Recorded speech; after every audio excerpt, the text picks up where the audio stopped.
If you're new to the channel, my name is Chris, and a few people have been kind of surprised that I worked as a video producer at BuzzFeed, considering they know me probably from my tech content back a few years ago. I was studying computer science at UC Berkeley, and I did a bunch of software engineering internships, and then all of a sudden, I switched to just making videos as my full-time gig.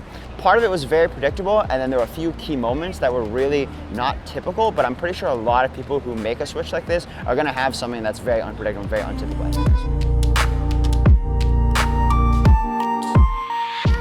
I withdrew from UC Berkeley. I dropped out at one point, and the first time I started making videos was because I actually made a diss track of my school. I made Go Bears Freestyle back in, I think, 2019 or 2018, something like that.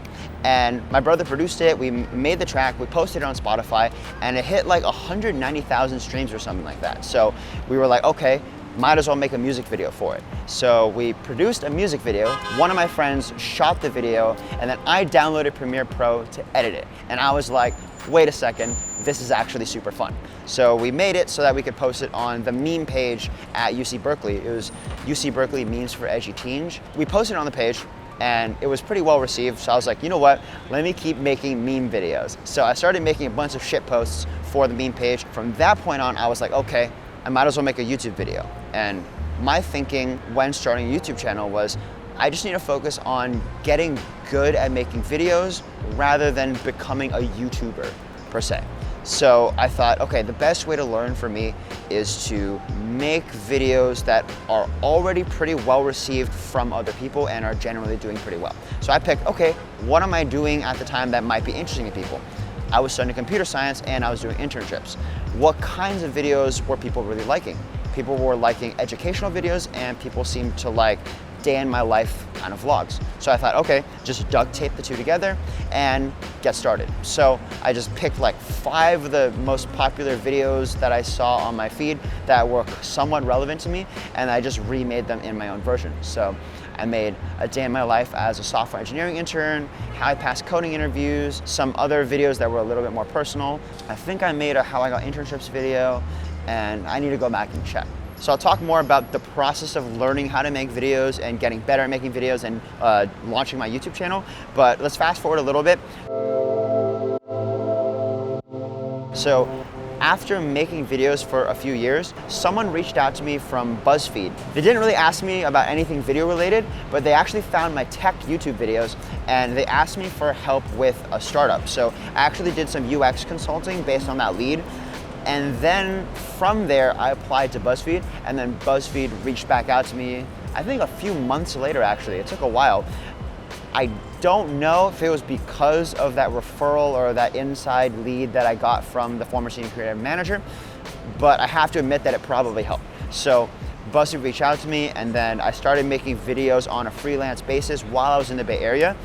I got a little bit frustrated with that because vlogging isn't really my thing. I mean, I do a lot of vlogs, but not really vlogs where I talk to the camera on my own. I always have someone with me here, like Oliver. What's up, Oliver?